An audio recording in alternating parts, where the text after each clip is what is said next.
Welcome to Rochdale Online Weekly News Roundup, produced by media students at Hopwood Hall College. Our first story of the day, veteran explorer Sir Ranulph Fiennes, famous for braving glacial temperatures, made a special trip to Rochdale on Wednesday the 3rd of February to open a new -70-degree walk-in chamber at Source Bioscience.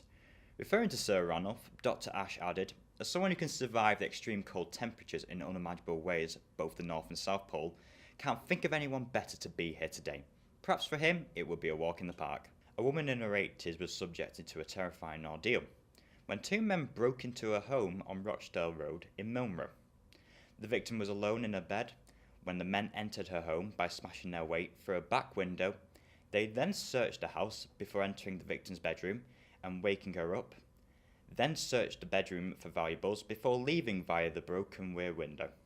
Anyone with information, please call the police on 101 or the independent charity Crime Stoppers on 0800 555 111. Lee Nolan, accused of murdering Caitlin Parker, was caught red-handed with a body in his car boot.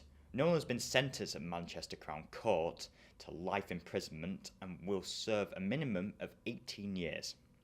Senior Investigating Officer Duncan Forbes said, "What happened to Caitlin was a tragedy, and her friends and family went through something that nobody ever should go through. I know the sentence passed here today won't change what happened, but I hope it will go some way to giving them all some form of closure." Relatives of Leonard Cheshire Disability Care Home residents have vowed to keep fighting against the closure of the home, saying that there is nowhere for the residents to go.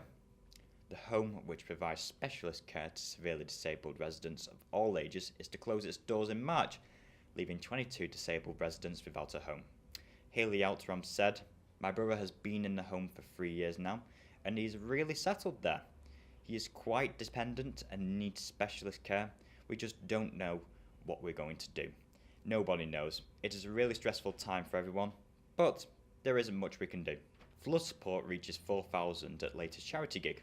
Mr. Wilkinson, who runs Rochdale Flood Support and is behind various local fundraising events, was happy to announce that this most recent gig topped the flood fund up to £4,000, which he will hand over to Rochdale Town Centre management before it is decided exactly how the money will be distributed.